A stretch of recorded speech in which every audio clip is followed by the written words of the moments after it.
আসসালামু আলাইকুম ওরহমতুল্লাহ। তোমরা কেমন আছো সবাই? আশা করি অনেক ভালো আছো। ইংলিশ মজার আজকের আয়োজনে তোমাদের সবাইকে অভিনন্দন। শুকরিয়া মহান আল্লাহর কাছে, আলহামদুলিল্লাহ আমরা বেসিক ক্লাসের আরও একটি ক্লাসে হাজির হতে পেরেছি। আজ এটি ক্লাস নং 30তম দিনের আয়োজনে আমরা আলোচনা করব ইংরেজির খুবই গুরুত্বপূর্ণ একটা টপিক নিয়ে, যার শিরোনাম হচ্ছে টেন্স। তাহলে তোমরা যারা টেন্স নিয়ে বেশ ভয়ভীতির মধ্যে থাকো, ধারাবাহিকভাবে আমরা 3টি ক্লাসে ইনশাল্লাহ টেন্স কাভার করব। এই 3টা ক্লাস কোনোভাবে মিস করা যাবে না। কেমন? ওকে, ঠিকঠাক মতো আমাকে শুনতে পাচ্ছ কি না একটু কমেন্টে জানাও। আর হ্যাঁ, যারা আজকে এই প্রথম ক্লাসটা সন্ধান পেয়েছো, 30 নাম্বার ক্লাস, আগের হয়ে যাওয়া ক্লাস, সমস্ত নোটস, পিডিএফ সব কিছু সাজিয়ে গুছিয়ে যদি পেতে চাও, নামমাত্র কোর্স ফি দিয়ে যুক্ত হয়ে যাও আমাদের সাথে। ভর্তি লিঙ্ক থাকবে প্রথম কমেন্টে। তো চলো শুরু করি আজকের আয়োজনটি, ক্লাস নং 30।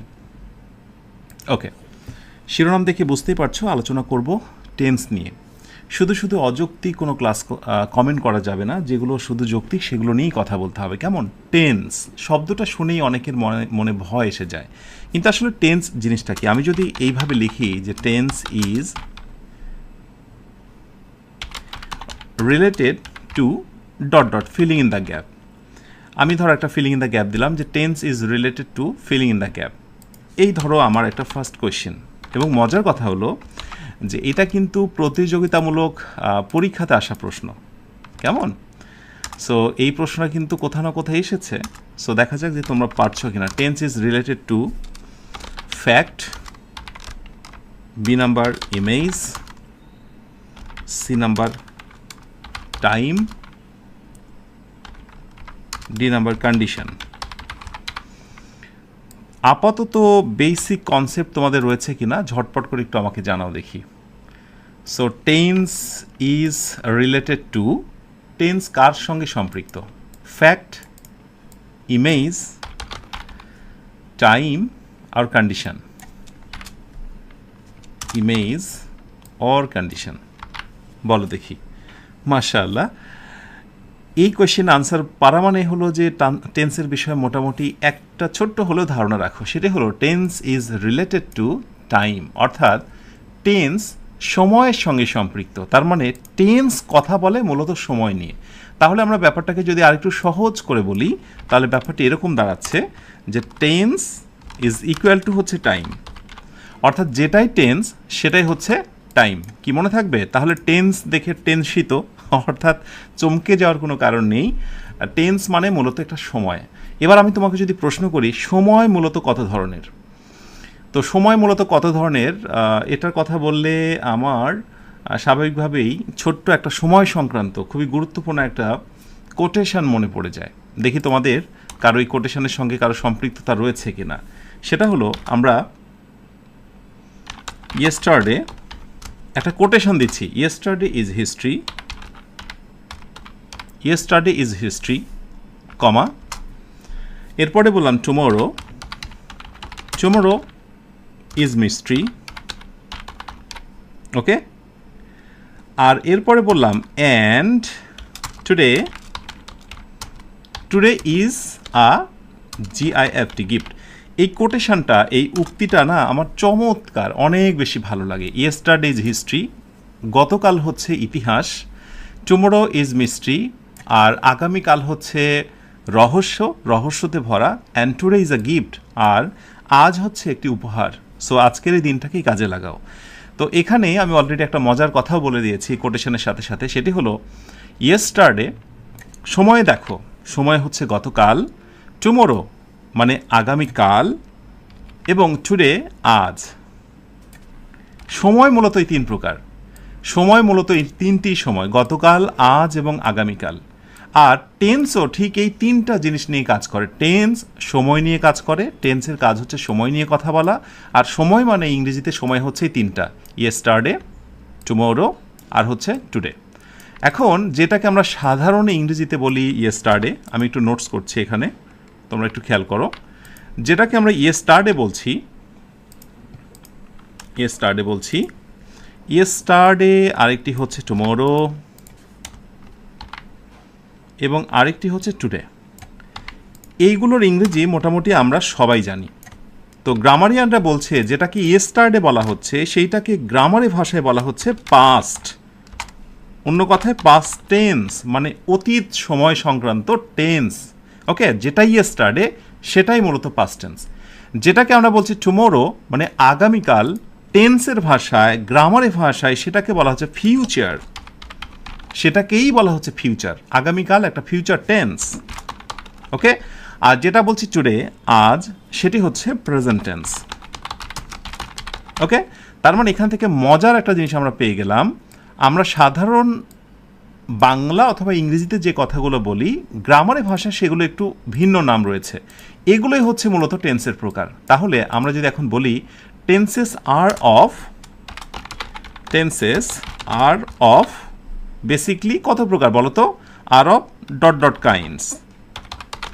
আমি যদি বলি tenses are of dot dot kinds, তাহলে আমি যদি অপশান হিসেবে বলি 1, অপশান বিতে 2, অপশান সিতে 3 এটসেট্রা, তাহলে বলো তো কয় প্রকার বলবে এখানে? Yes, tenses are of 3 kinds. মূলত টেন্স হচ্ছে 3 প্রকার। ক্লিয়ার? ভালো করে বুঝে নাও, যেটি নিয়ে আমরা কথা বলি সময়, সেটাই হলো টেন্স। তো এখন আমি নিচে দেখা একটা সুন্দর পিকচার দিয়ে রেখেছি। মূলত টেন্সের যদি আমরা সিকোয়েন্সের কথা বলি, যদিও আমরা বলার সময় বলি যে প্রেজেন্ট, পাস্ট এবং ফিউচার, আগে বলি প্রেজেন্ট, তারপরে পাস্ট, তারপরে ফিউচার, কিন্তু আসলে মূলত পাস্ট থেকে শুরু হয়। মানে আমি এই মুহূর্তে রয়েছি, এটা হলো প্রেজেন্ট নাও, আর আমি থাকার একটু আগের ঘটনা সেটি হলো পাস্ট, এবং আমি যে জায়গাটায় যে সময় অবস্থান করছি তার একটু পরের ঘটনাই বা ঘটনাগুলোই হবে ফিউচার। তাহলে সুন্দর করে মাথায় গেঁথে নাও, যারা টেন্স বোঝে না, টেন্স হচ্ছে 3 প্রকার, একটি হলো পাস্ট, আরেকটি হলো ফিউচার, এবং আরেকটি হলো প্রেজেন্ট টেন্স। এখন এটাকেই সুন্দরভাবে কোনো কোনো সময় সাজিয়ে গুছিয়ে আমরা বলি আগে হচ্ছে প্রেজেন্ট টেন্স, তারপরে পাস্ট টেন্স, তারপরে হচ্ছে future tense. It's okay, no problem, এটা নিয়ে কোনো সমস্যা নেই।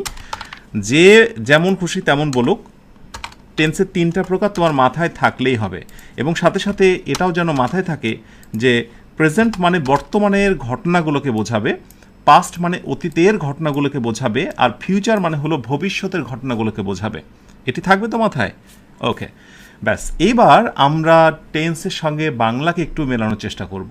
আমরা কিছু এক্সাম্পল আমি একটা অ্যাট এ গ্ল্যান্স একটা জায়গায় ভিউ করছি, একটা পেজে, যাতে করে তোমাদের নজরে আসে। খুব মনোযোগী হও। ইংরেজি তুমি পারো বা না পারো, অ্যাটলিস্ট একটা জিনিস শিখে রাখো, সেটি হচ্ছে টেন্স। এবং বলে রাখি, ইংরেজি না পারার সবচাইতে বড় যে কারণটা তোমার জীবনে দায়ী হয়েছে সেটি হচ্ছে টেন্সটা না পারা। এই কথাটা তোমাকে জীবনে কতবার শুনতে হয়েছে, টেন্স জানিস না, ইংরেজি পারবি না, ইত্যাদি ইত্যাদি। তো আজকে না প্রমিস করেই ছাড়ো যে টেন্সের 3টা ক্লাস হবে ধারাবাহিকভাবে, বা এই ক্লাসগুলো অর্থাৎ হচ্ছে 30, আজকের এই ক্লাসটা 31 এবং 32। ইনশাল্লাহ এই 3টা ক্লাসে যত সাধারণ নিয়ম এবং ব্যতিক্রম নিয়ম রয়েছে আমরা সবগুলো কাভার করব। কেমন? তো নর্মালি আমরা টেন্স পেলাম হচ্ছে 3টা, প্রেজেন্ট, পাস্ট এবং হচ্ছে ফিউচার। প্রেজেন্ট মানে বর্তমানের কথাগুলো, পাস্ট মানেই অতীতের কথাগুলো, আর ফিউচার মানে ভবিষ্যতের কথাগুলো। তাহলে আমি যখনই প্রেজেন্ট কথা বলবো সঙ্গে সঙ্গে মনে করতে হবে ও আচ্ছা বর্তমানে ঘটনাগুলো। আমি যখনই পাস্ট কথাটি উল্লেখ করব ভেবে নেবে ও আচ্ছা এটা অতীতের ঘটনা, গতকাল, তার আগের দিন, একটু আগে। কেমন? আর যখন বলবো ফিউচার, আচ্ছা ফিউচার মানে ভবিষ্যতের ঘটনা, ঘটবে, ঘটেনি এখনও, ঘটবে। কেমন? ওকে, এবার দেখো প্রেজেন্টেই আমরা মোটামুটি 4 ধরনের কথা বলি। প্রেজেন্টে আমরা কয় ধরনের কথা বলি? 4 ধরনের কথা বলি। সিম্পলি দেখো, আমি একটা বাংলা বলছি যে সে হাসপাতালে কাজ করে। হাসপাতালে কাজ করে, ধরো চিকিৎসক হিসেবে অথবা নার্স হিসেবে সে হাসপাতালে কাজ করে, জাস্ট করে। আমি একই কথা বলতে পারি সে হাসপাতালে কাজ করছে। তুমি খেয়াল করো, একটা হচ্ছে করে এবং একটা হচ্ছে করছে। ক্লিয়ার? আবার এই একই কথা আমি এইভাবে বলতে পারি একটা সময় যুক্ত করে যে সে 5 বছর ধরে হাসপাতালে কাজ করছে। তার মানে বর্তমানেই কাজ করছে, কিন্তু এই কাজ করাটা তার শুরু হয়েছিল 5 বছর পূর্বে, কিন্তু বর্তমানে কাজটা করছে। আবার আমি এটাও বলতে পারি সে 2018 সাল থেকে হাসপাতালে কাজ করছে, 5 বছর ধরে। আবার আমি এটাও বলতে পারি 2018 সাল থেকে। তো যখন এই কথাগুলো আমি বলছি, তুমি খেয়াল করে দেখো, কাজ করে, কাজ করছে, 5 বছর ধরে, বা 2018 সাল থেকে কাজ করছে। তার মানে সবগুলোই প্রেজেন্টের কথা, কিন্তু কথা বলার ধরনগুলো আলাদা। এবং মনে রেখো, আমরা যত ধরনের কথা বলি বাংলায়, বর্তমানের যত কথা সবগুলোই এই 4টা ক্যাটাগরিতে গ্রামারিয়ানরা আলাদা করেছে। কয়টা ক্যাটাগরিতে? 4টা ক্যাটাগরিতে। যেমন আমি যদি বলি ভাত খাই, এই ভাত খাইটাকে আমি 4 ভাবে বলতে পারবো। আমি ভাত খাই এই ধরনে, আমি ভাত খাচ্ছি এই ধরনে, আমি 2 ঘন্টা ধরে ভাত খাচ্ছি, ওকে, আমি জন্মের পর 2000 বলা যায় যে 2018 সাল থেকে ভাত খাচ্ছি, কথার কথা। তার মানে যে কথায় বলো, আমি ফুটবল খেলি, আমি ফুটবল খেলছি, আমি 2 ঘন্টা ধরে ফুটবল খেলছি, অথবা সেই যে শুরু করেছিলাম 2019 সালে খেলতে, এখন পর্যন্ত আমি ফুটবল খেলছি, যে কথায় বলো না কেন সবগুলোকে তুমি 4টা ক্যাটাগরিতে ভাগ করতে পারবে। এভাবে প্রেজেন্টেরও তুমি সমস্ত কথাগুলোকে 4টা ক্যাটাগরিতে ভাগ করতে পারো।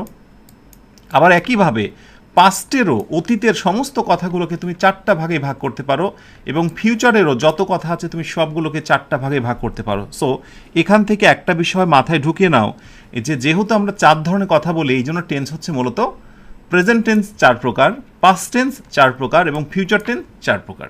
তো আমরা আগে একটা কাজ করি, আমরা ট্রান্সলেশনটা করে নিই, কেমন? যেমন আমরা যদি বলি সে হাসপাতালে কাজ করে, তাহলে আমরা বলবো যে he work at the hospital. Okay, এখন আমি জানি যে তোমাদের এখানে একটা জিজ্ঞাসা থেকে যায় যে স্যার অ্যাট কেন বসলো, এই একটা প্রশ্ন। আবার একটা প্রশ্ন আসতে পারে যে হিয়ের পরে ওয়ার্ক হবে নাকি ওয়ার্কস হবে। আমি জানি এই প্রশ্নগুলো তোমাদের মনে উদয় হবে, একটু হাতে রেখে দাও, সমাধান আমি দেব। যে ওয়ার্ক না হয়ে কেন ওয়ার্কস হলো, এটি হচ্ছে বেসিক জিজ্ঞাসা তোমাদের। কোনো কোনো ক্ষেত্রে ওয়ার্ক হবে, আবার ওয়ার্কস হবে, কেন হবে সেগুলো নিয়ে আমি কথা বলবো। তাহলে সে হাসপাতালে কাজ করে, he works at the hospital. মনে রাখতে হবে কর্মক্ষেত্র বোঝানোর জন্য অ্যাট ব্যবহার করা হয়েছে, রাইট? কিন্তু আমি যদি বলি যে সে হাসপাতালে, রুগী হিসেবে হাসপাতালে, তাহলে he is in the hospital.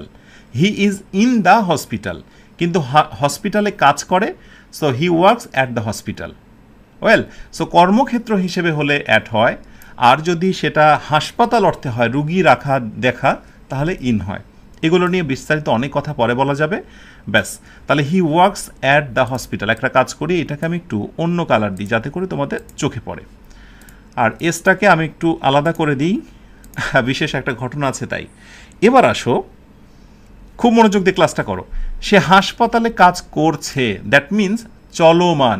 মনে রেখো, এই 2 নম্বরে যে কথাটা বলছি এটি হচ্ছে চলমান। সে হাসপাতালে কাজ করছে, আমরা ইংরেজি করব। ইংরেজিটা কী হবে বলো তো? হি মানে সে। এখন তুমি এখানে হিও দিতে পারো, তুমি চাইলে শিও দিতে পারো, ঠিক আছে? হি বা শি কোনো সমস্যা নেই, মাস্কুলিন ফেমিনিন। আচ্ছা, হি আমি বলবো ইজ ওয়ার্ক, WRKING, ওয়ার্কিং। আমি জানি এখানেই তোমার দ্বন্দ্ব, যে কেন আমি আইএনজি করলাম, এটাই তোমাকে আমি শেখাবো। ওয়েট করো। He is working at the hospital. He is working at the hospital, that means সে হাসপাতালে কাজ করছে, এটি চলমান, এখনও কাজ করছে। সে 5 বছর ধরে হাসপাতালে কাজ করছে। আচ্ছা, তাহলে কি হবে? আমি এখানে বলবো প্রথমত কাজ করছে, হি হ্যাজ কাজ করেছে, হ্যাঁ করছে বলছি আমি, করেছে। সে 5 বছর ধরে হাসপাতালে কাজ করেছে। সিম্পলি আমি এটা বলতে পারি সে হাসপাতালে কাজ করেছে। 5 বছরই আমাকে উল্লেখ করতে হবে এর কোনো মানে নেই, আমি চাইলে আমি 5 বছর কথাটা এখানে বাদ দেব, ঠিক আছে? সে হাসপাতালে কাজ করেছে, এইটুকু দিই। He has WRKD worked. এটাই হচ্ছে রহস্য, যে হ্যাজ আসার কারণে ইডি হয়েছে।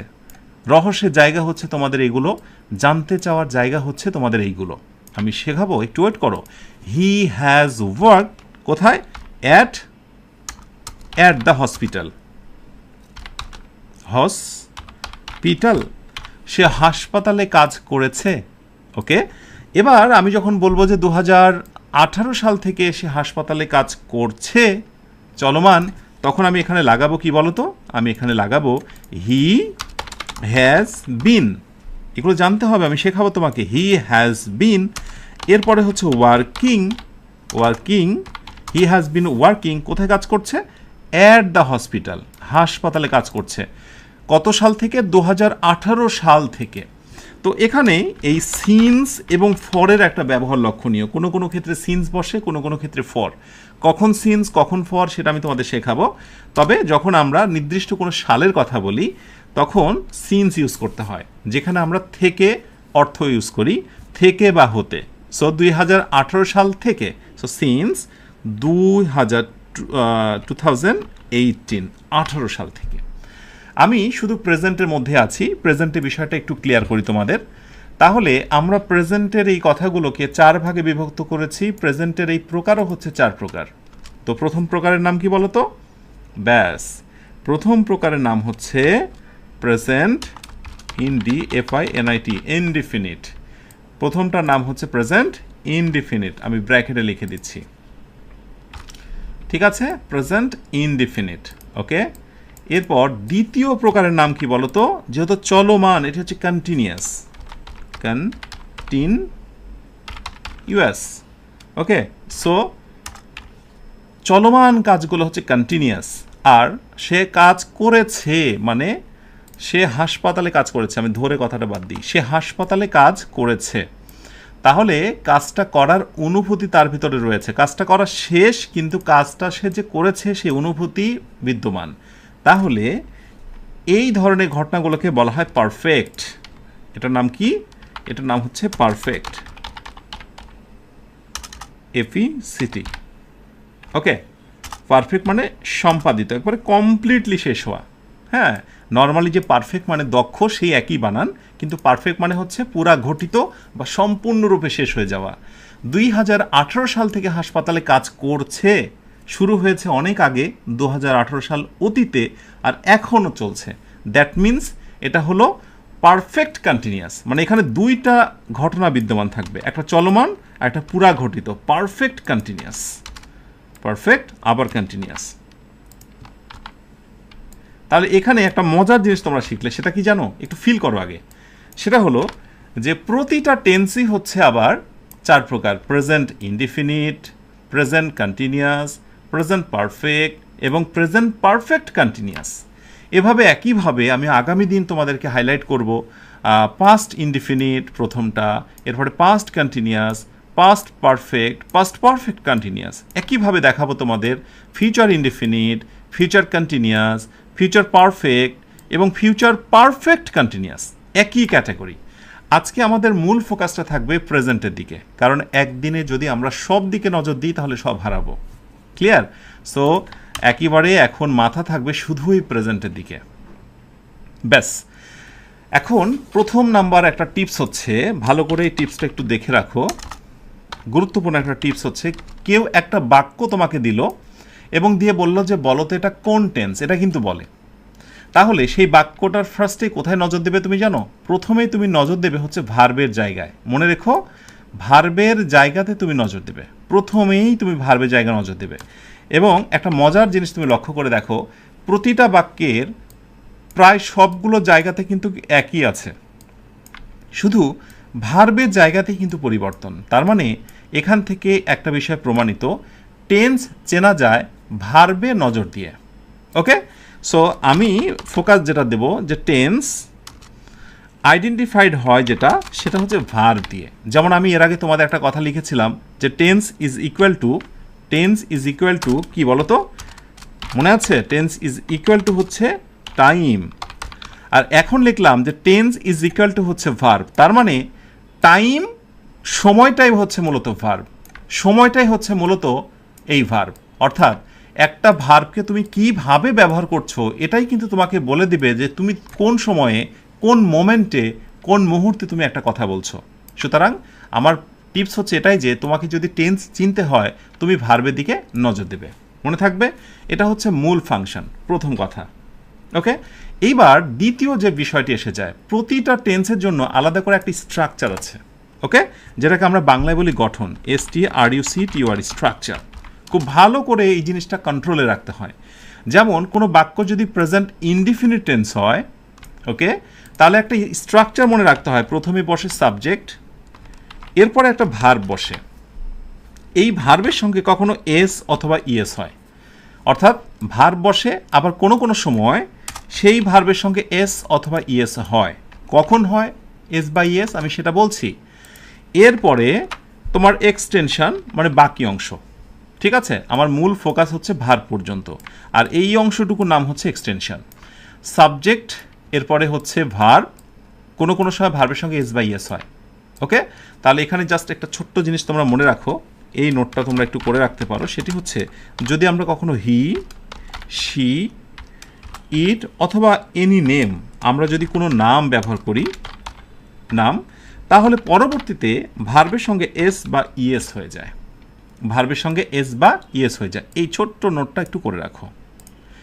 সো যদি কখনো হি, শি, ইট অথবা কোনো কিছুর নাম, আমির, রীতা, মিতা, এই নামগুলো এসে যায়, ভার্বের সঙ্গে এস বা ইএস হয়ে যায়, তাহলে দেখো তো হি বসেছে, অতএব পরবর্তীতে ভার্বের সঙ্গে কি হবে? এস বা ইএস হবে। ক্লিয়ার? সাথে আরেকটা ছোট্ট নোটসও তোমরা করে নিতে পারো। সে নোটটা হচ্ছে যখনই কখনো ভার্বের সাথে এস বা ইএস হয়, এটাকে বলা হয় সিঙ্গুলার ভার্ব। সিঙ্গুলার ভার্ব, এই ভার্বের নাম কি? এই ভার্বের নাম হচ্ছে সিঙ্গুলার ভার্ব। কি মনে থাকবে? ওকে, কিন্তু এখানে একটা জিনিস নিয়ে দ্বন্দ্ব হয়, সেই দ্বন্দ্বটা আমার মনে হয় এখনই মিটিয়ে ফেলা উচিত। D O U B T, doubt.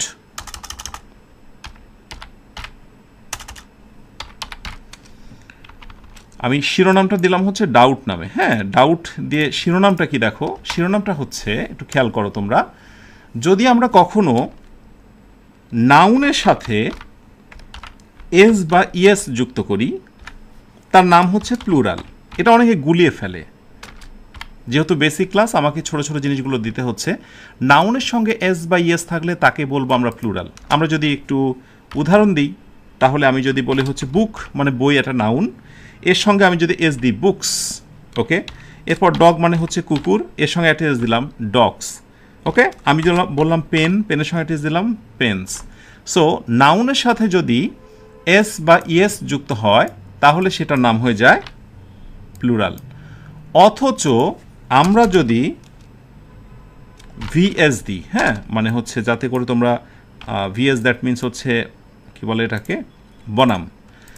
যদি কখনো আমরা ভার্বের সাথে এস বা ইএস দিয়ে দিই, সো ভার্বের সাথে যদি কখনো আমরা এস বা ইএস দিয়ে দিই, তাহলে সেটির নাম হয়ে যায় সিঙ্গুলার, যেটা অলরেডি আমি এই ইনফরমেশনটা দিয়েছি।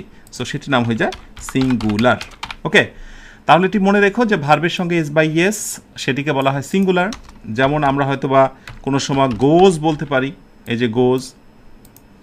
আমরা রিডের সঙ্গে বলতে পারি রিডস, এগুলো হচ্ছে ভার্ব। সো ভার্বের সঙ্গে এস বা ইএস, দ্যাট মিনস তারা হচ্ছে সিঙ্গুলার। কি মনে থাকবে?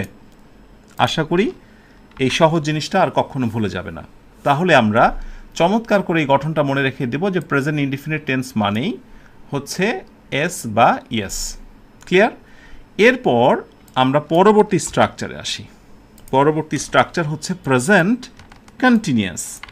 প্রেজেন্ট কন্টিনিউয়াস টেন্সের ভেতরে আমরা যেটা দেখব, একটা হচ্ছে হি মানে সরি সাবজেক্ট, এরপরে হচ্ছে ভার্ব অর্থাৎ এম, ইজ, আর। একটা ভার্ব বসবে এবং সেই ভার্বের সঙ্গে বসবে আইএনজি প্লাস এক্সটেনশন বাড়তি অংশ। তাহলে ভার্বের সঙ্গে এস বাই ইএস দেখে বুঝবো সেটি প্রেজেন্ট ইনডিফিনিট। আর যদি কোথাও এম, ইজ, আর আসে এবং পরবর্তীতে দেখো এম, ইজ, আর, ইজ এসেছে এবং পরবর্তীতে ভার্বের সঙ্গে কি হবে? আইএনজি হবে, তাহলে তার নাম হবে কন্টিনিউয়াস। এগুলো খুবই সহজ এবং ফানি বিষয়, আর এই স্ট্রাকচারগুলো না প্রত্যেকে মুখস্থ করে।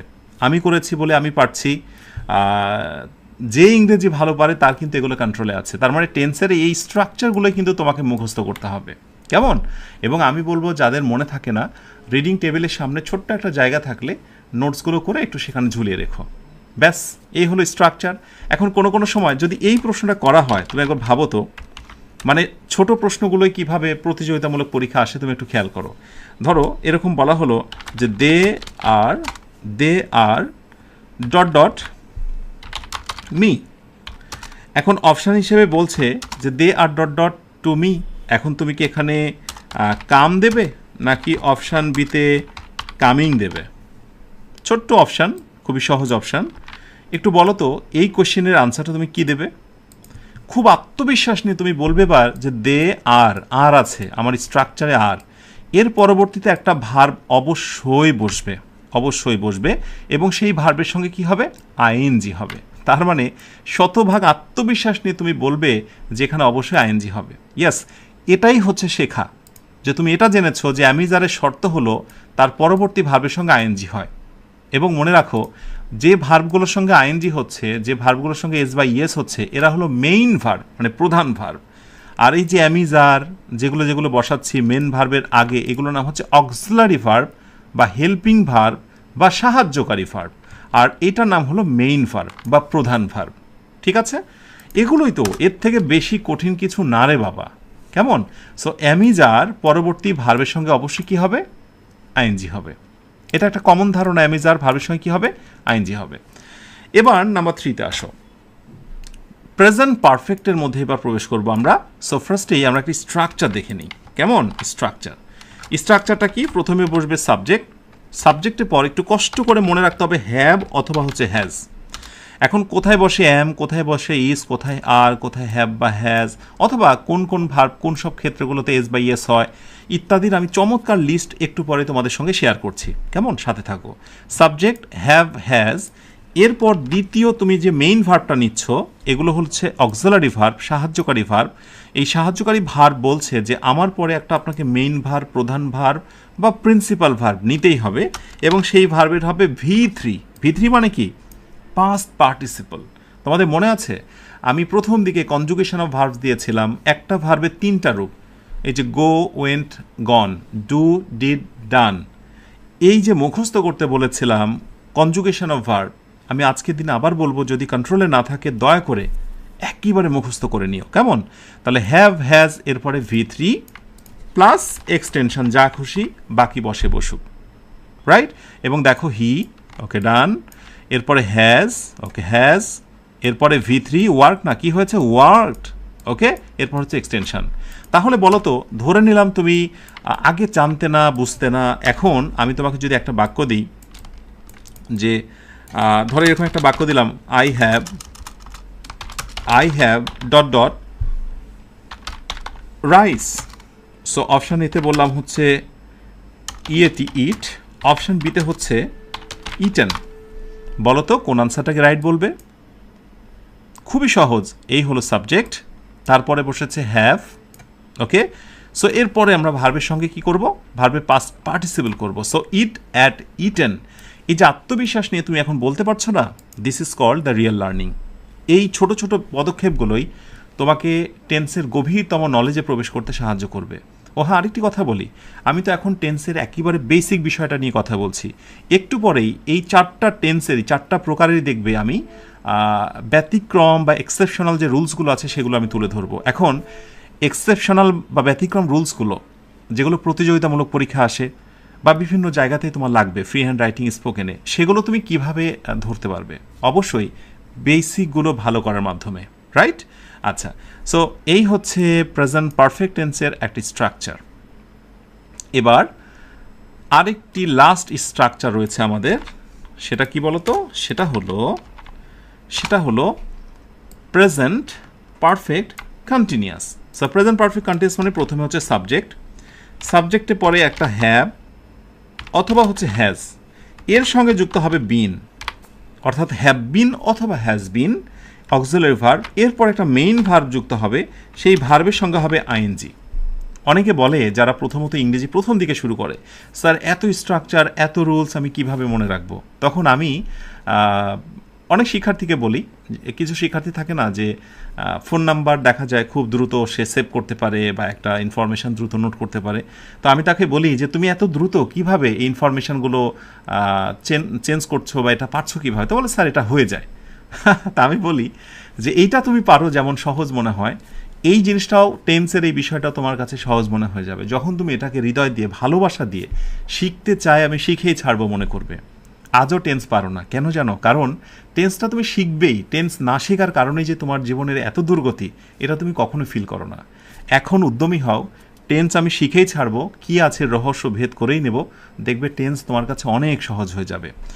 সাবজেক্টে পরে হ্যাভ, হ্যাজ, ভার্বের সঙ্গে আইএনজি, ওকে, ডট ডট, এরপরে কিছু একটা বসবে। বাট এই টেন্সের একটা মজার হিস্ট্রি হচ্ছে, পারফেক্ট কন্টিনিউয়াস টেন্সে তুমি একটা বৈশিষ্ট্য দেখতে পাবে, সিন্স অথবা হচ্ছে ফর। কি দেখতে পাবে? সিন্স অথবা ফর। আমি প্রেপোজিশন সংক্রান্ত ক্লাসগুলোতে সিন্স এবং ফরের বিস্তারিত বিষয় নিয়ে কথা বলবো, শুধু এইটুকু জেনে রাখো সিন্স অথবা ফর। তাহলে এই বাক্যটা খেয়াল করো, হি, এই হচ্ছে সাবজেক্ট, হ্যাজ, হি এর পরে হ্যাজ বসে, ওকে। এরপরে হচ্ছে বিন, আমি বসাতে বাধ্য, এটা আমার নিয়ম। এরপরে ভার্বের সঙ্গে আইএনজি, এরপরে ভার্বের সঙ্গে কি বলতো? আইন, যেটা নিতে আমি বাধ্য, এখানে আমার কিছু করার নেই। এরপরে নিয়ম অনুযায়ী সিন্স অথবা ফর, এই সিন্স বা ফর নিয়ে আমি বৃহৎ কথা বলবো। এখন ধরো আমি তোমাকে একটা টেস্ট দিলাম, ধরো কথার কথা এরকম যে আই হ্যাভ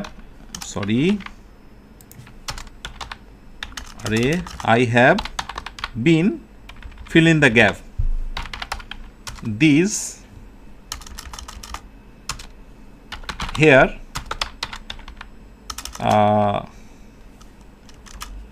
বলা হলো for 2 hours, 2 ঘন্টা যাবত। আমি এখানে 2 ঘন্টা যাবত পড়াশোনা করছি। এখন প্রশ্ন হচ্ছে এখানে কি আমি রিড নেব?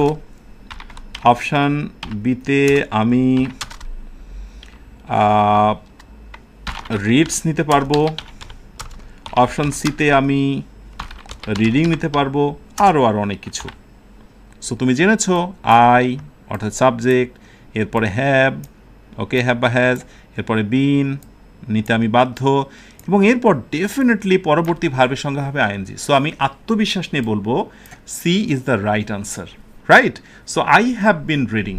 তাহলে একটু একটু করে তোমার ভিতরে যে আত্মবিশ্বাস তৈরি হচ্ছে না, একটি স্ট্রাকচার বিল্ড আপ হয়েছে না, যে এটা থাকলে এটা হয়। এই স্ট্রাকচারগুলো না ইংরেজির ক্ষেত্রে বলা হয় সংবিধান। সংবিধান আসলে পরিবর্তন হয় না। তোমার পরিবারের ক্ষেত্রেও একটা সংবিধান আছে না, যে তুমি চাইলেই বাড়িতে যা খুশি তাই চাইতে পারো না, তুমি চাইলেই বাড়িতে রাত 10টার পরে প্রবেশ করতে পারো না।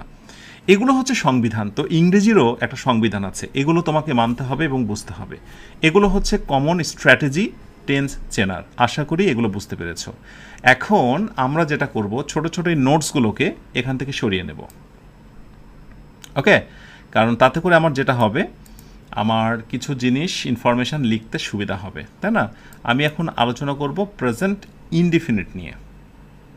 সো প্রেজেন্ট ইনডিফিনিট টেন্সের কিছু রহস্য নিয়ে কথা বলবো। সো নাম্বার 2টাকে রাখি, এটাকে একটু প্রেজেন্ট ইনডিফিনিট নিয়ে এবার বিস্তারিত ব্যতিক্রম যদি কিছু থাকে সেগুলো নিয়ে কথা বলি। প্রেজেন্ট ইনডিফিনিট, তাই না? প্রেজেন্টের ভিতরে এটা হচ্ছে প্রেজেন্ট ইনডিফিনিট, প্রেজেন্ট ইনডিফিনিট, ব্যাস। এইটা এবার আমি এখান থেকে কেটে দেব। তো প্রেজেন্ট ইনডিফিনিট টেন্স এই হলো ব্যাপার। এখন প্রতিটা টেন্স চেনারই কিছু বৈশিষ্ট্য বা লক্ষণ আছে। প্রেজেন্ট ইনডিফিনিট টেন্স থেকে শুরু করে সবগুলোই আমি তোমাদের একটা নোটস শেয়ার করছি। ক্লাসটি শেষ হলে আমি এই শিটটা তোমাদেরকে দিয়ে দেব।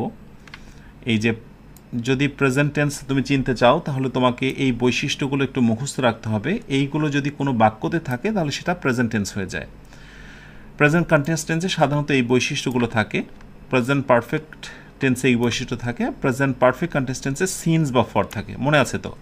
মোটামুটি আমরা এই 4টাতে যেহেতু ফোকাস দিচ্ছি, আগামী দিনগুলোতে আমরা বাকিগুলো নিয়ে কথা বলবো। এই 4টা বৈশিষ্ট্য একটু ভালো করে তোমরা মনে রেখে দিও, কেমন? টেন্স চেনার বৈশিষ্ট্য। তাহলে আমি এক কাজ করি, আমি যেখান থেকে আলোচনা করছি সেখানেই এটাকে নিয়ে যাই।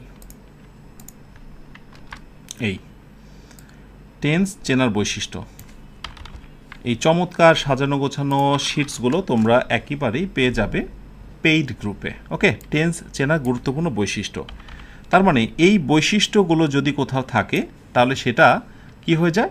প্রেজেন্ট সিম্পল টেন্স হয়ে যায়, মানে প্রেজেন্ট টেন্স হয়ে যায়, ওকে? প্রেজেন্ট টেন্স হয়ে যায়।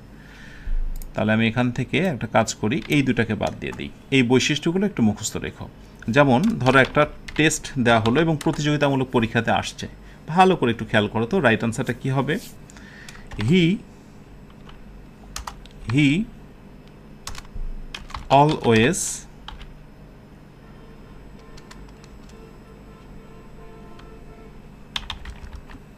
You happy.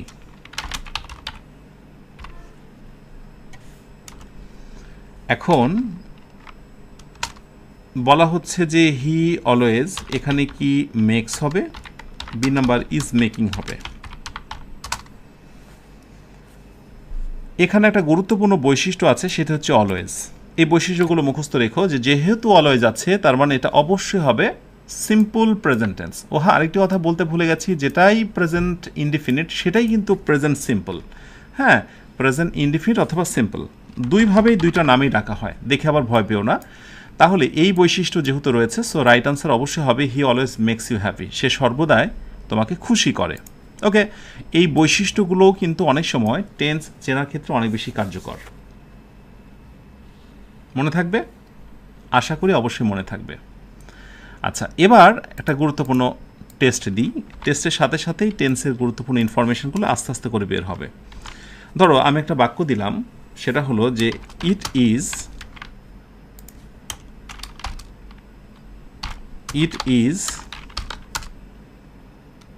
BORING, boring.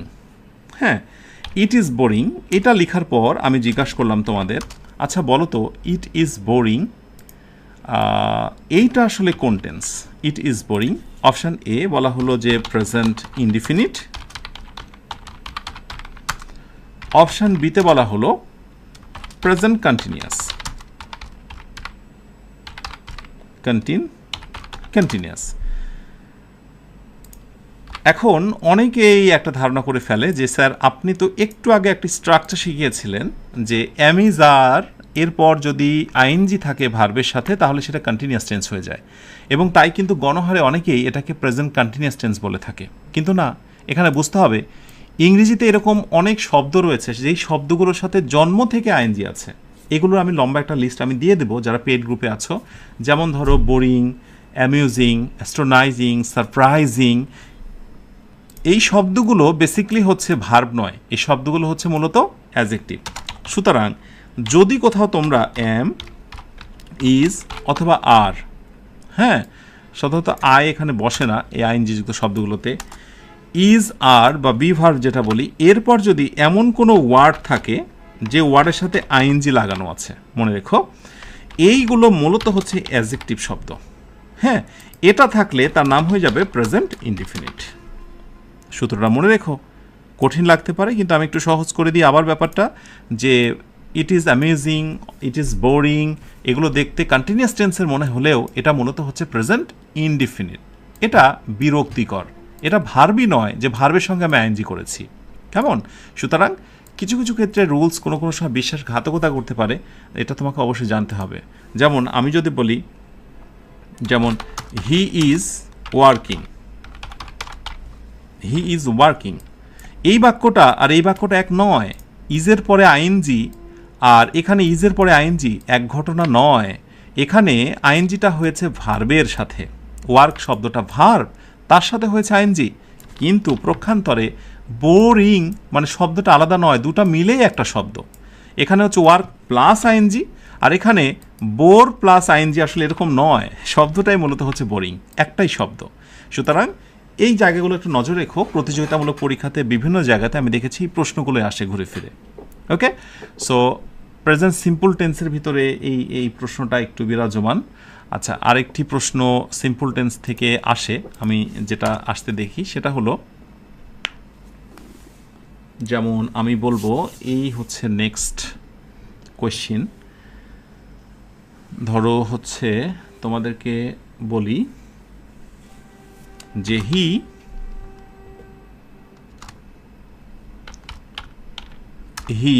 Works hard.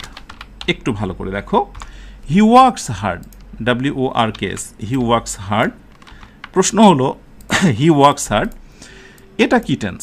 তো তুমি বলবে যে এটা প্রেজেন্ট ইনডিফিনিট টেন্স। খুবই ভালো কথা, হি ওয়ার্কস হার্ড, সে কঠোর পরিশ্রম করে। Subject, verb, extension, present indefinite, এবং এটা আমার একেবারে সাধারণ একটা নিয়ম, প্রেজেন্ট ইনডিফিনিট। ওকে, ডান। যদি আমি হি না দিয়ে এখানে আই দিতাম তাহলে আর এস হতো না, তখন বলতাম আই ওয়ার্ক হার্ড। ওকে, তার মানে এস বাই ইয়েস তখনই হয় যখন আমরা হি, শি, ইট বা কোনো নাম ব্যবহার করি, রাইট? সো এই কারণেই মূলত হি ওয়ার্কস হয়েছিল। ওকে, কোনো কোনো সময় এইটা একটু অন্যভাবে আসে, সেটি হলো প্রশ্ন করা হচ্ছে যে he does work hard, he does work hard.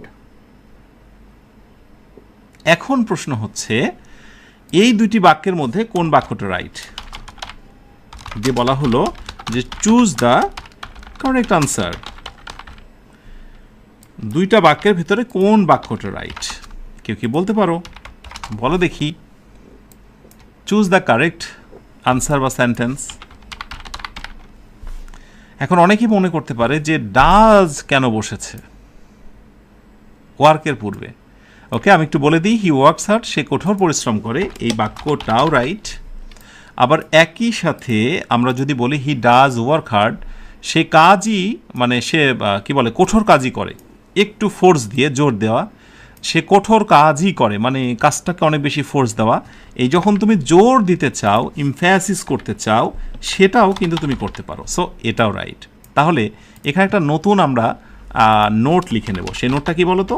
সেই নোটটা হচ্ছে আমরা প্রেজেন্ট ইনডিফিনিট টেন্সের মধ্যেই তো আছি এখন, ডু অথবা ডাজ নিতে পারি, তারপরে আমরা ভার্ব নিতে পারি। ওকে, সেটা দ্বারা মূলত ইমফ্যাসিস বা জোর বোঝায়। ইমফ্যাসিস, ইমফ্যাসিস অথবা বাংলায় তোমরা লিখে নাও, সেটা দ্বারা জোর বোঝায়। কোনো কিছু জোর দিয়ে প্রকাশ করার জন্য আমরা ডু বা ডাজ ইউজ করি। যেমন আমি যদি বলি যে আই লাইক, ভালো করে দেখো, আই লাইক, অথবা বললাম যে আই প্লে। ওকে, আর আমি যদি বলি যে হি লাইকস, হি লাইকস, অথবা বললাম যে হি প্লেজ। ওকে, এই কথাগুলোকে আমি আরেকভাবে বলতে পারি, সেটা হচ্ছে আই ডু লাইক। ওকে, অথবা বলতে পারি যে আই ডু প্লে। ওকে, পার্থক্য কি? আমি খেলি, আমি পছন্দ করি, কিন্তু আমি পছন্দ করি, আমিই খেলি। রাইট, একটু জোর দিয়ে। He likes, he plays. ওকে, তাহলে কি হবে বলো তো? এখানে একইভাবে আমি বলবো যে হি ডাজ, কারণ হি এর সঙ্গে তো ডাজ বসে না। হি ডাজ লাইক, এই লাইকের সঙ্গে আর এস থাকবে না, তখন হবে হি ডাজ লাইক। তারপরে কি হবে? তারপরে হবে হচ্ছে হি ডাজ প্লে। বাংলা অর্থ কি দাঁড়ালো? বাংলা অর্থ দাঁড়ালো সে পছন্দ করে, সে খেলে, সেই পছন্দ করে, সেই খেলে। সো আমরা এক্সট্রা ডু বা ডাজ ইউজ করতে পারি যদি সেই বাক্যটাকে আমি একটু জোর দিয়ে বা ফোর্স দিয়ে বোঝাতে চাই। আশা করি এই জিনিসটা তোমরা বুঝেছ। সাথে আরেকটি বিষয়, আমরা কিন্তু যত রকমের বিষয় আছে সেগুলোকে আমরা সামনে নিয়ে এগোনোর চেষ্টা করছি। আচ্ছা, আরেকটি বিষয় হলো, যখন আমরা কোনো একটা বাক্য লিখি, যেমন এইরকম একটা বাক্য, অনেকে ভুল করে যে আই হ্যাভ আ পেন। একবার সহজ বাক্য দিয়ে বোঝানোর চেষ্টা করি, আই হ্যাভ আ পেন। এখন দিয়ে বলা হচ্ছে এটা কোন টেন্স? তো অপশন এতে বলা হচ্ছে প্রেজেন্ট ইনডিফিনিট, শর্টকাটে ইনডিফিনিট লিখলাম। অপশান বিতে প্রেজেন্ট পারফেক্ট। তো মনে করে দেখো, আমি কিন্তু তোমাদের শিখিয়েছি যে যদি কোনো বাক্যতে হ্যাভ, হ্যাজ থাকে এবং তারপর ভার্বের V3 থাকে পাস্ট পার্টিসিপল, তাহলে সেটির নাম পারফেক্ট। এখন তোমরা অনেকেই ভুল করে এই ধরনের কোয়েশ্চেনের আনসার একটু অন্য দিয়ে ফেলো। কেমন দিয়ে ফেলো? বলো যে হ্যাভ আছে, অতএব হ্যাভ থাকা মানেই সেটা পারফেক্ট। আরে না রে বাবা, পার্থক্যটা তোমাকে বুঝতে হবে। পার্থক্যটা একটু বুঝে নাও তোমরা। পার্থক্য হচ্ছে, আমরা যদি কোথাও বলি যে হ্যাভ অথবা হ্যাজ, এরপরে পরবর্তী ভার্বে পাস্ট পার্টিসিপল, ভালো করে বোঝো, তাহলে সেটার নাম হবে পারফেক্ট, PERFECT, পারফেক্ট। কিন্তু যদি তোমরা কোথাও দেখো যে হ্যাভ অথবা হ্যাজ এর পরে আছে নাউন বা নাউন ফ্রেজ, শর্টকাটে NP, নাউন বা নাউন ফ্রেজ, মানে ভার্ব নেই, ভার্ব ছাড়া অন্য কিছু, তাহলে সেটির নাম হবে প্রেজেন্ট ইনডিফিনিট। তার নাম হবে ইনডিফিনিট, তার নাম হবে ইনডিফিনিট। এই নোটটা কি? তাহলে বলো দেখি, এই কোশ্চেনের রাইট আনসার তুমি কি বলবে? আই হ্যাভ, আমি হ্যাভ পেয়েছি বা হ্যাজ পেয়েছি, যেটাই নিয়ম অনুযায়ী। এরপরে তো আমি ভার্ব পাইনি রে বাবা, আমি কি ভার্ব পেয়েছি? না, আমি নাউন ফ্রেজ পেয়েছি, একটা নাউন পেয়েছি। So it's a present indefinite. Clear? একেবারে বেসিক প্রশ্ন এগুলোই একজন শিক্ষার্থীর হুটহাট করে একই ভুলগুলো করে ফেলে। এরপরে আসি, আমি যদি এই টেস্টে এবার দিই যে হি হ্যাজ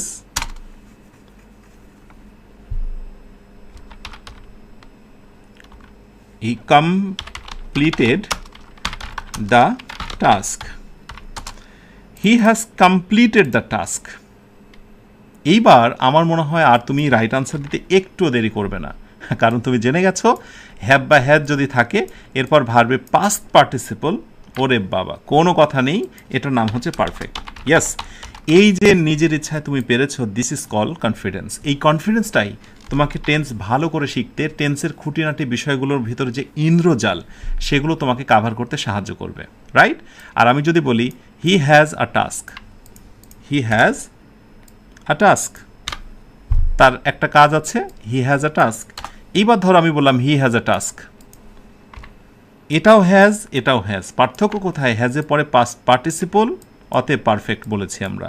কিন্তু যেহেতু হ্যাজের পরে পাস্ট পার্টিসিপল নেই, তাই আমরা এটাকে কী বলবো এবার? Indefinite, INDEFINIT, indefinite. কি মনে থাকবে? আশা করি অবশ্যই তোমাদের মনে থাকবে, ঠিক আছে? শুধু ইনডিফিনিটের সঙ্গে অন্যান্য টেন্সের যে একটা দ্বন্দ্ব, আমি সেটা তোমাদেরকে ক্লিয়ার করার চেষ্টা করছি। কন্টিনিউয়াস টেন্স, তারপরে পারফেক্ট টেন্স, সেগুলো নিয়ে খুব দ্বন্দ্ব হয় না, দ্বন্দ্ব মূলত ঠিক এই জায়গাটায় হয়, ঠিক আছে? এখন আমি আরেকটা প্রশ্নে আসি তোমাদের, নেক্সট টেস্ট। যত রকমের দ্বন্দ্ব আমি সবগুলো তুলে ধরছি, একটু বোঝার চেষ্টা করো। আচ্ছা, এটা রেড করে দিই তোমাদের, কেমন?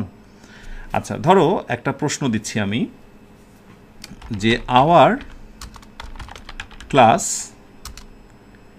STARTS স্টার্টস,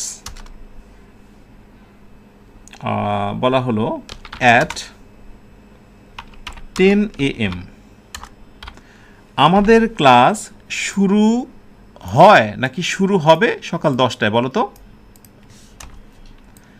আরেকটা বাক্য দিচ্ছি, যারা ইংরেজি হয়তো বা একটু ভালো জানো তারা হয়তো এটা ভালো ফিল করবে, যারা শিখছো তারা বুঝতে পারবে না, বোঝার দরকারও নেই, শুধু একটু দেখো। Our class starts at 10 AM, our class will be started at 10 AM। আমি যদি এই দুইটা বাক্য লিখি, চুজ দ্য কারেক্ট সেন্টেন্স, এবং যদি বলি যে বলো তো কোন বাক্যটা রাইট, তাহলে তুমি কি বলবে? স্বভাবতই তোমার নজর সম্ভবত যেই দিকে যাবে, যে আমাদের ক্লাস শুরু হবে, ভবিষ্যতে হবে, তাই না? শুরু হয়নি, তাই উইল বি নিবে প্যাসিভ ভয়েসে, ভার্বে পাস্ট পার্টিসিপল করবে। যারা ভালো জানো তারা হয়তো আমার এই কথাটা বুঝতে পারছো, কিন্তু মজার কথা হলো তুমি ভবিষ্যতের অনেক কথাও তুমি বর্তমান দিয়েই প্রকাশ করতে পারো, বর্তমান প্রেজেন্ট টেন্স দিয়ে প্রকাশ করতে পারো। আওয়ার ক্লাস স্টার্টস, তাহলে কি বলবে? আমার ক্লাস কি শুরু হয় না হবে? বাংলা অর্থ অবশ্যই তুমি হবে বলবে। So our class starts at 10 AM। এটাকে বলা হয় নেয়ার ফিউচার, এটাকে বলা হয় নেয়ার ফিউচার, মানে নিকট ভবিষ্যৎ, এই ঘটতে চলেছে, এই ঘটনাই ঘটবে। এই জাতীয় বাক্যগুলোকে তুমি যদি নিচেরটা দিয়ে করো অবশ্যই সেটা রাইট, কিন্তু সবচাইতে বেস্ট হচ্ছে এই জাতীয় এক্সপ্রেশনগুলো। এবং তোমরা সাধারণত খেলা হরহামেশা এই ধরনের ঘটনাগুলো, বাক্যগুলো দেখে থাকো, দ্য গেম স্টার্টস, অথবা দ্য কী বলে, দ্য সিরামনি, বা দে জয়েন অ্যাট 7 PM। তো এই যে জয়েন, উইল বি জয়েন দিচ্ছে না, অথবা উইল বি স্টার্টেড দিচ্ছে না, এইগুলোই হচ্ছে মূলত near future. So both are correct, but এটাকে বেশি স্ট্যান্ডার্ড ধরা হয়। তার মানে প্রেজেন্ট টেন্সে একটা বাক্য লিখেও ভবিষ্যতের অর্থ প্রকাশ করা যায়, ঠিক আছে? এই কথাটা একটু মনে রেখো, তাহলে ভবিষ্যতে তোমাদের অনেক বেশি কাজে দেবে। আচ্ছা, তাহলে এরপরে আমি আরেকটা ইস্যুতে আসি, সেটা হলো এই ইস্যুতে কন্টিনিউয়াস টেন্সের ইস্যুতে আসি। PRESENT, present continuous. ব্যাস, কন্টিনিউয়াসটাকে আমরা একটু এখানে রাখি। কন্টিনিউয়াস মানেই হচ্ছে চলমান, মনে থাকবে? কন্টিনিউয়াস মানেই হচ্ছে চলমান, ব্যাস, কন্টিনিউয়াস। তো মোটামুটি তোমরা জেনেছো যে অ্যামিজার এবং ভার্বের সঙ্গে আইএনজি থাকলেই সেটা কন্টিনিউয়াস। এখন ধরো কোনো একটা জায়গাতে এরকম একটি টেস্ট আসলো, টেস্টটা হচ্ছে এরকম যে উই আর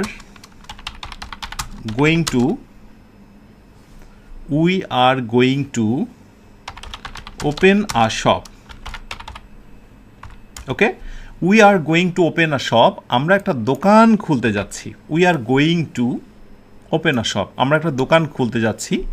এখন যদি কাউকে বলা হয় যে এই টেন্সটার নাম কি, এটার নাম কি প্রেজেন্ট ইনডিফিনিট, অপশান বি এটা হচ্ছে প্রেজেন্ট কন্টিনিউয়াস। তাহলে আবাল বৃদ্ধ বনিতা যারা একটু টেন্সের আলোচনা বুঝেছে বা আমার সঙ্গে প্রথম থেকে যুক্ত আছে তারা একেবারে হরহামেশা স্বীকার করবে, স্যার কোনো কথা নেই, আপনি না বলেছেন যে যদি সাবজেক্ট থাকে ওকে, এরপরে অ্যামিজ আর যদি থাকে এই তো রয়েছে, এরপর ভার্বের সঙ্গে আইএনজি আছে, অতএব কোনো কথা নেই, এটার নাম প্রেজেন্ট কন্টিনিউয়াস। এবং এই জায়গাটাতেই সবাই ভুল করে, এইখানটাতেই বড় ভুল। এটার নাম হলো প্রেজেন্ট ইনডিফিনিট। এই যে প্রথমে যে টেন্সটা দেখালাম এটাও প্রেজেন্ট ইনডিফিনিট টেন্সের অন্তর্ভুক্ত। এগুলোই হচ্ছে ব্যতিক্রম। কিভাবে? এইটার জন্য তোমাকে একটা ছোট্ট নোট জানতে হবে। সেই নোটটা কি জানো? নোটটা একটু ভালো করে বুঝো। বি গোয়িং টু কথাটা একটু ভালো করে জেনে রাখো। বি গোয়িং টু, বি মানে কি জানো? Am is are was were. Be am is are was were, তার মানে am going to, is going to, are going to, am going to, এগুলোর নাম হচ্ছে মডাল ভার্ব। কি verb? Modal verb. Modal verb নিয়ে কথা যদিও বলা হয়েছে। সো বি গোয়িং টু এটা হচ্ছে মডাল ভার্ব। এই অংশটুকু হচ্ছে একসাথে। এই অংশটুকু কি বলতো? একসাথে। তুমি তো এটা মনে করেছিলে যে আর আসার কারণেই মনে হয় গোয়ের সঙ্গে আইএনজি হয়েছে, যেমনটা ওই যে দে আর কামিং হয়েছিল, অথবা ইজ আসার কারণে ওয়ার্কিং হয়েছিল। তুমি কি এমনটাই ভেবেছিলে নাকি যে আর আসার কারণে আসলে গোয়িং হয়েছে? আরে না রে বাবা, বি গোয়িং টু এই আর গোয়িং টু আসলে একসাথে একটা মডাল ভার্ব। ক্লিয়ার? সুতরাং যদি কোনো বাক্যতে তুমি দেখো যে মডাল ভার্ব, মনে রেখো মডাল ভার্ব, আরও অনেক মডাল ভার্ব, মডাল ভার্বের পর যখন ভার্বের বেস ফর্ম থাকে, ওকে, মডাল ভার্বের পরে ভার্বের বেস ফর্ম থাকে, তখন সেটা হয়ে যায় প্রেজেন্ট ইনডিফিনিট। প্রেজেন্ট ইনডিফিনিট হয়ে যায়। ব্যতিক্রম দু একটা থাকতে পারে, সেটা নিয়ে পরে কথা বলবো। এটা হচ্ছে আরেকটা নোট। ওকে, সো এটা হচ্ছে modal verb. They are going to open a shop, তারা একটা দোকান খুলতে যাচ্ছে। কিন্তু এবার একটা মজার পার্থক্য দেখো। আমি যদি তোমাদেরকে বলি, খুব গোলক ধাঁধায় পড়ে যাচ্ছ না, এত তথ্য মনে রাখবো কীভাবে? যদি আমি বলি যে he is going to market, MARKT, market, এই বাক্যটা দিয়ে যদি বলি যে বলো তো এইটা কোন টেন্স, তাহলে কি বলবে? এখন অনেকের মাথায় তো তথ্যে জট লেগে গেল যে স্যার আপনারা একটু আগেই বললেন যে আর গোয়িং টু, হ্যাঁ M going to, is going two, সব ভালো কথা, কিন্তু এখানে তুমি কি করে বুঝবে পার্থক্যটা কোথায়? বলো দেখি। মজার একটা পার্থক্য আছে। Is going to market, he is going to market, এটা কি ইনডিফিনিট না কন্টিনিউয়াস? ইয়েস, এইটা হচ্ছে কন্টিনিউয়াস। কেন বলো তো? কারণটা এবার বুঝে নাও। অবশ্যই ইজ আসার কারণে গোয়ের সঙ্গে আইএনজি হয়েছে, গোয়িং। ওকে, গোয়িং টু, কোনো দিকে যাওয়ার জন্য টু বসে, এবং টু এর পরে দেখো এখানে কি বসেছে? নাউন। কিন্তু এখানে দেখো টু এর পরে কি বসেছিল? ভার্ব। তো যখন M going to, is going to, are going two এর পরে ভার্ব বসে, এর মানে হচ্ছে এই সবটুকুর নাম হচ্ছে মডাল ভার্ব, আর এটা হচ্ছে মেইন ভার্ব। আর এখানে ইজ আসার কারণেই মূলত ভার্বের সঙ্গে আইএনজি হয়েছে, তার মানে এটা হচ্ছে অক্সিলারি ভার্ব, এই আমাদের সূত্রের। আর আইএনজি হচ্ছে মেন ভার্বের সঙ্গে আইএনজি। বুঝতে পেরেছ? তাহলে জিনিসটা দেখতে একই রকম হলেও এর ভেতরে একেবারে মারাত্মক রহস্যিক ঠাসা। আর যদি তুমি এই রহস্যটা উন্মোচন করতে পারো, সেদিনই তুমি টেন্স শিখতে পারবে। আর বিশ্বাস করো, প্রতিযোগিতামূলক পরীক্ষাতে এর থেকে কঠিন কিছু আসে না। বিশ্বাস করো, এর থেকে কঠিন কিছুই আসে না। এখন আরেকটি মজার তথ্য তোমাদের সঙ্গে শেয়ার না করলেই নয়, সেটি হচ্ছে ধরো কোনো কোনো সময় এমন হয় না যে বলা হচ্ছে যে আই এম সিং, ওকে, এই দুইটা বাক্য দিয়ে বলা হচ্ছে কোন বাক্যটা সঠিক, আই সি অথবা I am sing. I see মানে আমি দেখি, আর আই এম সিং মানে হচ্ছে আমি দেখছি। কোন বাক্যটিকে রাইট বলবে বলো দেখি? এখানে চমৎকার একটা তথ্য আছে, এই নোটটা তোমরা একটু করে নিতে পারো। সেগুলো বিশেষ করে হচ্ছে যেগুলো হচ্ছে যেমন ধরো টাচ, স্পর্শ করা, হ্যাঁ, সি মানে দেখা, এরপর বিশ্বাস করা, বিই, বিলিভ, BELIEV, বিলিভ, বিশ্বাস করা, তারপরে হচ্ছে ফিল, অনুধাবন করা, ওকে। এরপরে থিঙ্ক, মনে করা। এরপরে হচ্ছে লাইক, পছন্দ করা। মোটামুটি আমি কয়েকটা ভার্ব দিলাম, এগুলোর নাম হচ্ছে পারসিইপিটিএন, পারসেপশন ভার্ব। কী ভার্ব বলো তো? দে আর কল্ড পারসেপশন ভার্বস। মনে রেখো, এটা নোটস না করে একটা কাজ করি, এই জায়গাতেই পারসেপশন ভার্বস হিসেবে দিই। যেগুলো অনুধাবনমূলক ভার্ব, পারসেপ্ট থেকে পারসেপশন এসেছে, যেগুলো অনুধাবনযোগ্য ভার্ব, এই ভার্বগুলো সাধারণত এগুলো কি হয় না বলো তো? কন্টিনিউয়াস টেন্স হয় না। এরা, আমি ব্র্যাকেটে লিখে দেব যে হলো no continuous tense, no continuous, continuous. সাধারণত হয় না, অসাধারণত হয়। অর্থাৎ অসাধারণ বলতে কি জানো? যেমন তুমি ফেসবুকে যদি একটা পোস্ট দাও, তাহলে সেখানে হতে পারে যেমন ফিলিং কুল, বলে না ফিলিং কুল, যেমন ফিলের সঙ্গে আইএনজি হয় না, মানে কন্টিনিউয়াস টেন্স মানেই তো আইএনজি, তাই না? তো ফিলের সঙ্গে আইএনজি হয় না আমি বলছি, কিন্তু ফেসবুকে তুমি ঠিকই দেখতে পাও ফিলিং, এবং কোনো কোনো জাতি ইনফর্মাল রাইটিংয়ে তুমি দেখতে পাবে। সেগুলো আসলে লিখিত নিয়ম নয়, লিখিত নিয়মে সাধারণত এই ভার্বগুলোর সঙ্গে আইএনজি হয় না। তাহলে যে ভার্বগুলোর সঙ্গে আইএনজি হয় না সেগুলো হয় না, অতএব এখানে এ কারণে আই এম সিং তুমি বলতে পারবে না। তাই রাইট উত্তর কী হবে? I see, I see. Okay. তাহলে একজন প্রশ্ন করতে পারো যে স্যার, আমি যদি বাংলায় বলতে চাই আমি দেখছি, এটার ইংরেজি কি? আমি দেখি, আই সি, কিন্তু আমি দেখছি চলমান। ইয়েস, এটাই হলো মজার কথা। তুমি আই সি এর দুইটা অর্থ করতে পারবে, এটা পরিস্থিতির ওপর ডিপেন্ড করবে। আই সি মানে আমি দেখি, আই সি মানে আমি দেখছি, এটা দুটোই রাইট। আই অ্যাম সিং এটা বলার দরকার নেই। তাহলে আশা করি নেক্সট কোনো পরীক্ষাতে যদি এই টেস্টটা আসে যে he is thinking, he is thinking, আর যদি বলা হয় যে হি থিঙ্কস, THING, থিঙ্কস, যদিও থিঙ্কের সঙ্গে আইএনজি হতে পারে অন্য ইস্যুতে, কিন্তু আমাকে বলো দেখি নর্মালি কি আইএনজি হয়? নো, হি ইজ থিঙ্কিং নয়, বরং হবে হি thinks is the right answer, right answer. Okay, so এটাকে আমরা বলবো রাইট। সো এই ভার্বগুলো, যে ভার্বগুলো কথা বললাম, নর্মালি তারা কন্টিনিউয়াস টেন্স হয় না, দে আর কল্ড পারসেপশন ভার্ব। মনে থাকবে। আশা করি কন্টিনিউয়াস টেন্সের এই গোলক ধাঁধাটা তোমাকে অনেক বেশি সাহায্য করবে। মনে থাকবে? ওকে, ডান। তো এই হচ্ছে কন্টিনিউয়াস টেন্স। এরপরে হচ্ছে present perfect tense. Present perfect টেন্সে হ্যাভ বা হ্যাজ, আমি এক্ষুনি তোমাদের দেখাবো যে কোন সাবজেক্টে পরে হ্যাভ বা কোনটা পরে হ্যাজ বসে। এগুলো তো আসলে তেমন বোঝানোর কিছু নেই। ওকে, তেমন বোঝানোর কিছু নেই, এটা জাস্ট স্ট্রাকচারটা তোমরা একটু মনে রেখো। আর এইখানে বিশেষ করে প্রেজেন্ট পারফেক্ট কন্টিনিউয়াস টেন্সের ভিতরে তোমরা যেটা পাবে, একটা সালের কথা উল্লেখ থাকবে বা একটা সময়ের কথা উল্লেখ থাকবে, আর এখানে তোমাকে মুখস্থ রাখতে হবে হ্যাভ বিন অথবা হ্যাজ বিন। মনে থাকবে, হ্যাভ বিন অথবা হ্যাজ বিন। হ্যাঁ, এই জিনিসটা একটু মনে রেখো তোমরা। ব্যাস,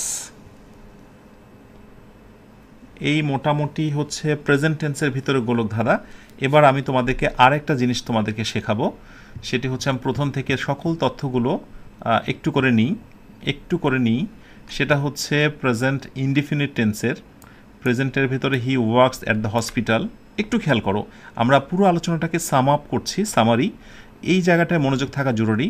প্রেজেন্ট কন্টিনিউয়াস টেন্স, ওকে। এরপরে আমরা নেব হচ্ছে প্রেজেন্ট পারফেক্ট টেন্স, এবং সবশেষে নেব প্রেজেন্ট পারফেক্ট কন্টিনিউয়াস টেন্স। ব্যাস, এই যে তিনটা বাক্য আমি নিলাম, ব্যাস। প্রেজেন্টেরই হচ্ছে তিনটা প্রকার। সো প্রেজেন্ট ইনডিফিনিট, যেটাকে আমরা বলছি সিম্পল, ওকে। এরপর আমরা বলবো প্রেজেন্ট কন্টিনিউয়াস, কন্টিনিউয়াস। কন্টিনিউয়াস টেন্সেরকে অনেক সময় বলা হয় প্রেজেন্ট প্রোগ্রেসিভ, ওকে। এরপরে হচ্ছে প্রেজেন্ট পারফেক্ট, ওকে, পারফেক্ট। এবং আরেকটি প্রকার আমরা দেখলাম, সেটি হচ্ছে present perfect continuous. Present perfect continuous,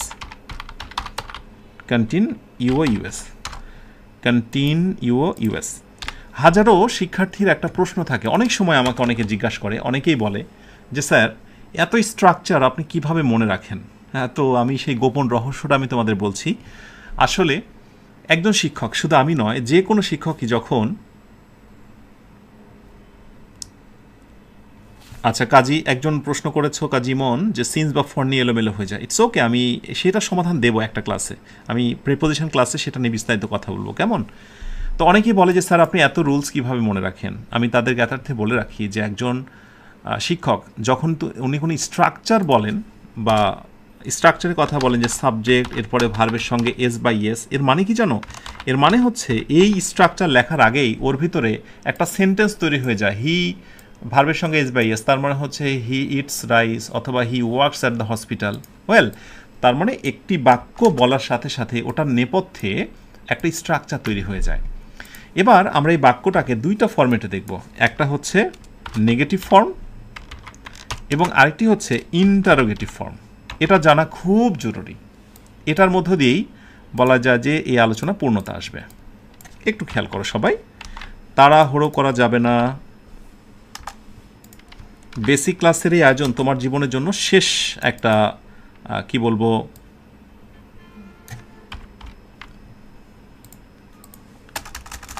জীবনে কতবার তুমি হচ্ছে বেসিকের আয়োজনে যুক্ত হবে বলো? তাই আমি বলবো যে এটাকে শেষ বানিয়ে নাও, কেমন? আচ্ছা, একটু করে আমরা গ্যাপ দিই এবং আমি সর্বদাই চাচ্ছি যে একটা পেজের মধ্যে রাখতে, কেন জানো? যাতে করে তোমরা স্ক্রিনশট দিয়ে অথবা তুলনামূলক বিশ্লেষণ করতে পারো। He works at the hospital আমরা নেগেটিভ করতে চাই, তাহলে আমরা বলবো যে হি does not work, WORK, work at the hospital. Okay, so যদি কোনোভাবে আমি এখানে আই নিতাম যে আমি হাসপাতালে কাজ করি না, তাহলে এখানে আই তখন ডাজ হতো না, তখন ডু হতো, আই ডু নট। ওকে, কোথায় ডু হয় কোথায় ডাজ হয় আমি একটু পরে শেয়ার করছি সেটা। তাহলে এখানে আমরা বলছি হি does not work at the hospital. এবার আমরা যদি ইন্টারোগেটিভ করি প্রশ্নটাকে যে আমি কি হাসপাতালে কাজ করি অথবা সে কি হাসপাতালে কাজ করে, সরি, তাহলে এখানে কি হবে? তাহলে আমরা এখানে যেটা করতে পারি সেটা হচ্ছে ডাজ হি, অর্থাৎ সাবজেক্টের আগে আমরা ডাজ বসিয়ে ফেলবো। ডাজ হি, এরপর বাকি যা আছে তাই। Does he work at the hospital, সবার শেষে প্রশ্নবোধক চিহ্ন, মনে থাকবে? সো নেগেটিভ করলাম, সে হাসপাতালে কাজ করে না, সে কি হাসপাতালে কাজ করে? Does he work at the hospital. তাহলে আমি যদি কোনোভাবে এখানে আই ব্যবহার করতাম, এখানে কি হতো বলো তো? ডু হয়ে যেত। ওকে, মেধাবীরা আশা করি এই বিষয়টা ক্লিয়ার হয়ে যাবে, কেমন? Does he work at the hospital. Present continuous টেন্সে আমরা যখন নেগেটিভ করছি, তার মানে হি ইজ নট, ওকে, এরপরে যা আছে তাই, he is not working at the hospital. He is working at the hospital, অর্থাৎ সে হাসপাতালে কাজ করছে না। আমি যদি বলি সে কি হাসপাতালে কাজ করছে, সে কি হাসপাতালে কাজ করছে, তাহলে আমি ফার্স্টে নেব ইজ, এরপরে হি, ওয়ার্কিং থেকে বাকি অংশ। ওকে, ওয়ার্কিং থেকে বাকি অংশ, এটা প্রশ্নবোধক। তার মানে প্রতিটা বাক্যেরই দুইটা করে ফর্ম, একটা হচ্ছে নেগেটিভ এবং আরেকটি হচ্ছে ইন্টারোগেটিভ। আর যেটা প্রথমটা রয়েছে সেটার নাম হচ্ছে অ্যাফার্মেটিভ, এটা হাবোধক বাক্য, রাইট? সো এটাকে নেগেটিভ করছি আমরা, প্রেজেন্ট পারফেক্টটাকে আমরা করছি যে হি হ্যাজ নট, এরপর যা আছে তাই, he has not work at the hospital, he has not work at the hospital. Okay, তাহলে আমরা যদি ফার্স্টে নিয়ে আসি যে হ্যাজ হি প্রশ্ন করছি ওয়ার্কড অ্যাট দ্য হসপিটাল। এগুলো বলো তো আমাদের কেন শিখতে হয়? কারণ এগুলো দিয়েই তো আমরা প্রশ্ন করি, এগুলো দিয়েই তো আমরা স্পোকেন শিখি, কেমন?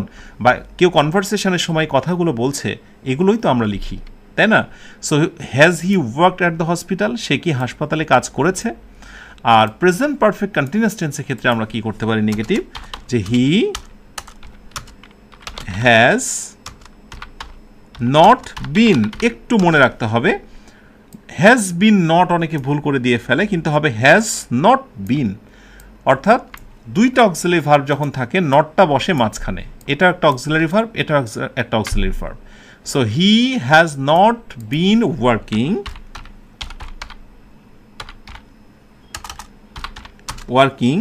তারপরে যা আছে তাই, এই যে বাকি অংশগুলো বসে দাও। অ্যাট দ্য হসপিটাল সিন্স 2018, কেমন? আর যদি এটাকে প্রশ্নবোধক করতে চাও তাহলে হ্যাজটা ফার্স্টে দিয়ে দাও, হ্যাজ হি বিনটাকে পরে বসিয়ে দাও। তাহলে হ্যাজটা যাবে শুরুতে, বিনটা আসবে পরে, সাবজেক্ট থাকবে মাঝখানে। So has he been working, বাকি যা আছে তাই।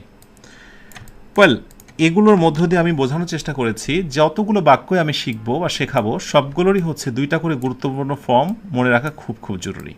প্রসঙ্গত, এখান থেকে প্রতিযোগিতামূলক পরীক্ষাতে একটা প্রশ্ন আসতে দেখা যায়, আমরা যখন অক্সিলারি মানে মেইন ভার্বের পূর্বে একটা নট ব্যবহার করি, সেই নটটা আসলে কোন পার্টস অফ স্পিচ, এটা একটু মনে রেখো তোমরা। নটটা হচ্ছে মূলত অ্যাডভার্ব, মনে থাকবে। মেইন ভার্বের পূর্বে আমরা যে নট ব্যবহার করি, এই যে নটটা হচ্ছে নেগেটিভ, সেই নটের নাম কি বলতো? সেই নটের নাম হচ্ছে অ্যাডভার্ব। শুধু এইটুকু ছোট্ট করে মনে রাখো, এই নটগুলো হচ্ছে নেগেটিভের জন্য। ব্যাস, এক নজরে আমরা যতগুলো টেন্স আজকে শিখলাম সবগুলোকে দেখে নিলাম। আলোচনা শেষ করার পূর্বে আরেকটি জিনিস দেখানো দরকার, যে কোন পার্সনের সাথে কোন অক্সিলারি ভার্বগুলো বসে। মূলত আজকে আমাদের ফোকাস ছিল প্রেজেন্ট ইনডিফিনিট টেন্স। দেখে নিও, ইনডিফিনিট টেন্সে আই, উই, ইউ, দে এগুলোর পরে ডু বসে, অর্থাৎ আই ডু নট অথবা I do, we do not অথবা we do, you do not বা you do, they do not বা দে ডু, রাইট? আর থার্ড পারসন সিঙ্গুলারের একটা তালিকা আমি অলরেডি দিয়েছি তোমাদের, হি, শি, ইট, এগুলো পরে ডাজ বসে, অর্থাৎ হি ডাজ বা he does not, she does বা she does not, it does বা ডাজ নট, কোনো কিছুর নাম রিনা বা সীমা ডাজ অথবা does not. Okay, continuous tense একটু দেখে নিও, যে হি, শি, ইট কোনো কিছুর নাম, এগুলো পরে ইজ বসে, আর উই, ইউ, দে এর পরে আর বসে। ওকে, আর এম বসে তো অবশ্যই আয়ের পর, আই এম, তাই না? প্রেজেন্ট পারফেক্ট টেন্সে আয়ের পরে বসে হ্যাভ, আর হি, শি, ইট বা কোনো কিছুর নাম হলে তারপরে বসে হ্যাজ। চমৎকারভাবে দেখে নিও, এই জিনিসটাই অনেকে ভুল করো। আর প্রেজেন্ট পারফেক্ট কন্টিনিউয়াস টেন্সে আয়ের পরে বসে হ্যাভ বিন, আর থার্ড পারসন হি, হ্যাজ কোনো কিছুর নাম, এগুলো পরে বসে হ্যাজ বিন। আর যদি উই, ইউ, দে বসে তাহলে বসে হ্যাভ বিন। এই তো confusion, am I right? So এটা আমি তোমাদেরকে পেইড ব্যাচে আমি দিয়ে দেবো, সেখান থেকে দেখে নিও, কেমন? ব্যাস, আমরা আলোচনার ইতি টানবো আজকে। আলোচনার শেষে ছোট্ট একটা প্রশ্ন করে আজকের আয়োজনটার ইতি টানি, দেখি যে তোমরা কতটুকু ধরে রাখছো। ইনশাল্লাহ আগামী দিন আমরা পাস্ট টেন্স নিয়ে কথা বলবো, কেমন? একটা টেস্ট দেখা যাক। আমি যদি বলি যে পোস্ট দ্য লেটার, দেখি উপস্থিত বুদ্ধি থেকে কতজনে আনসারটা দিতে পারছো। বলো তো, পোস্ট দ্য লেটার এটা কি টেন্স? অপশন এ যতটুকু শিখেছ, present indefinite. Option B present continuous. Option C present perfect. Option D present perfect continuous. B, C, D. ওকে,